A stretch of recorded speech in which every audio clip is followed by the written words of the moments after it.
Let's take you to Bangalore. A shocker. A 6-year-old girl raped inside the school premises. What's even worse, raped by a teacher, allegedly by a teacher at school. Furious parents today gathered at the school, ghiraud the school, demanded answers from authorities, held protests. They also questioned the institution's silence on this matter for so many days. The incident reportedly took place on the 2nd of July. The toddler was initially too shocked to share it even with her parents, but when she complained of some discomfort, some pain, her parents took her to the doctor. That is where it was discovered that the child had been raped. That's when she revealed she was raped at school. 2 people have now been taken into custody, but this very popular South Bangalore school, it's a very prestigious school. Now, parents are surprised, parents are shocked. They allege that the school did not support them. The school remained silent on this entire episode. Let's listen in to what the parents are saying, what the authorities are saying. A 6-year-old girl was raped in this school, which is very unfortunate. This heinous crime has happened in the school time, in the school premises.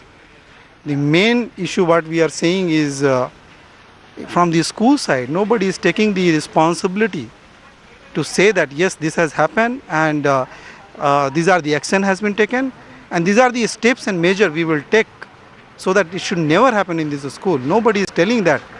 The parents are very afraid to send their kids. Parents are alarmed. They're also alarmed at the attitude of the school. And I want to bring in both Purnima Advani and Premila Nesargi on this story. This is a shocker. Premila Nesargi, you're in Bangalore. We'd like to understand from you, why was the school's attitude the way it was? The parents are alarmed. They're aghast that the school chose to remain silent. What action needs to be taken against the school management, ma'am? They were afraid of the name and fame of the alleged institution. They just do not want the name to be, their institution to be defamed. That is the reason. Even though the complaints was lodged on 2nd, till 4th nothing came out until the parents got the child checked up, and after confirmation they were shocked. In fact, the institution, they must be blamed first. I for one would feel that they must be held vicariously liable. It is not simply that only those 2 teachers who are held responsible. It is not so. The entire institution and the management must be held responsible jointly and severally. Only then, these things can be checked. Otherwise, there is no salvation for the young girls, for the young people who are studying in the institution. Oh, absolutely. We send our little daughters to school and it's the school's responsibility. Purnima Advani, the school's silence on this episode is shocking to say the least, ma'am.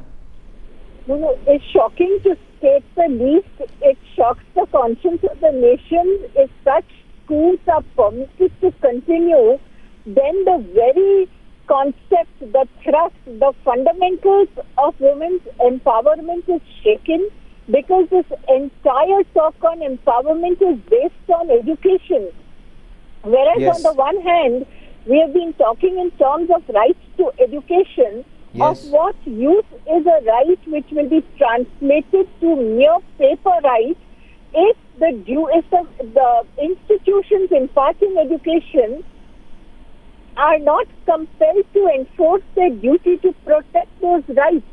Absolutely. So I think we are a country, Purnima Advani, as you well know, we are a country that says Acharya Devo Bhav. Your teacher is worshipped as God. But here a teacher is allegedly a predator. And Ratnika, headlines today is Ratnika joins me with the latest from Bangalore. Ratnika, the school administration cannot get away just by saying let the rapist be hanged, let the guilty be hanged. The school administration also has a role to play here. What did the school management do to ensure security of that little toddler at school? How could this take place at school? Absolutely, Rahul, and this is the main cause of agitation for parents here and has been since morning. In fact, the latest update that some of the parents have given me is that they're going to conduct a candlelight vigil tonight in one of the areas of Bangalore, and they're really angry yet, and they're still saying, you know, that the answer that Mr. Rustam has given is not very satisfactory, and they're still very, very worried about what their kid is going to face when he or she enters the school tomorrow or even day after tomorrow. The only thing that the management has promised is that they will not allow any unauthorized person to enter the school premises. I have former Super Cop Kiran Bedi with me. Kiran Bedi, as a parent, I'd be very concerned. Your child goes to school and a teacher could molest a child, rape a child, and the management would keep quiet about this. What action needs to be taken in such a case, ma'am, that it becomes an exemplary punishment? You see, if what is important in all these cases is, while you have a very strong law in place, you got a lot of awareness, you got a lot of fear, you got now a lot of exposure and naming and shaming about it. What is important is to understand, why do these people do it still? Do they not know that the law is stiff? Do they not know that people will not let them, people will be very, very harsh on them? Don't they know media will fully expose them? I think what I would really like to know is understand the minds of these perpetrators and what's caused them to dare to do such a crime again, and on a child like that, which is so vulnerable. And what has made them breach the trust as teachers, which is very important. I think we do not get to know the minds of these criminals, these perpetrators, because that's where the solution is. That is where it will come to us. What is it that we need to strengthen more to put the fear of God into them? Is it that conspiracy of silence? Is it that conspiracy of silence, Pramila Nesargi, that the school, that these perpetrators think that because it's such a prestigious school, the child will remain quiet, perhaps her parents will remain quiet, and that is why the school will remain quiet, and they'll get away with raping a little child, a 6-year-old child? Pramila Nesargi, is the school as culpable? Is the administration as culpable, ma'am? It is. Whole country is shocked about it. Not only Bangalore and the Karnataka. Whole country is shocked about it. This is not the first thing, in the institution which is happening. I, for one, would feel the background of the persons who are holding the school and administering the background must be examined. Whether the same thing has happened in any other institution run by them. See, in Kolar also similar incident happened where a child of 1 year is only yesterday. And another 2 days back in Richa it has happened. A small child. I do not know what is happening. Children cannot go in a rickshaw. Children cannot be sent to the school. Even the small child which is in the Kolar is not even protected. This is the state of affairs. In other words, I would rather say the entire law and order is wanting in the Karnataka state. Okay, law and order. I want to for a moment focus on culpability of the school administration, Purnima Advani. Is the school administration as culpable as the teacher? The school administration, the teacher is primarily culpable, the school administration is additionally culpable, and their culpability lies in not ensuring that the environment is safe and secure for the child.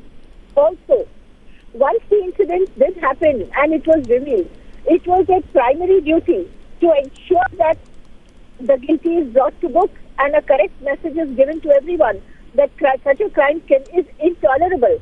Instead of doing that, they have had a lackadaisical attitude. That omission itself is their culpability. So it's extremely crucial that the ministry should come in the position and ensure that such schools don't exist which don't understand the primary responsibility to protecting young girls. Because as a mother, I would be shocked. I just wouldn't want to send my daughter to school if I know that there is a possibility that a crime is going to be committed against her. Absolutely, and what is extremely shocking is the fact that schools now want parents to sign an indemnity bond that, God forbid, should something happen to their children, the school is not responsible. A lot of reaction coming in from across Bangalore and Karnataka. Let's listen in. The law will do its work, and as far as I am concerned personally, if anybody found guilty, let the person be hanged. I am very clear on that. From our side, we have left no stone unturned.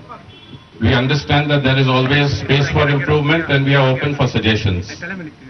But I assure you that safety is paramount and we should have the patience to await the conclusion that the authorities come with.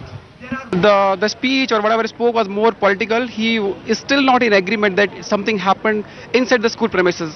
So it is highly disappointed. All our questions are still not answered. So we are not happy with his answers. He spoke nothing. They are not taking responsibility. Do we send our kids tomorrow to the school? On what assurance do we send our kids to the school tomorrow? They have said nothing. Rustam was just useless, saying nothing. I'm scared, angry. It's not the question of your school alone. It can happen in any other school. It's not like, I cannot change my child to a different school. So, it can happen anywhere. So, my issue, everyone has to change. Every school has to take it very seriously. My intention of joining this particular movement is to show them, how serious we are. नहीं तो वहाँ जो कर्नाटक सरकार है उनको तुरंत हस्तक्षेप करना चाहिए, क्योंकि जो स्कूल अपने बच्चों की सुरक्षा नहीं कर सकते उस स्कूल को स्कूल के रूप में हम कैसे मान सकते हैं? ये बहुत ही गलत है। स्कूल को नोटिस दिया जाना चाहिए।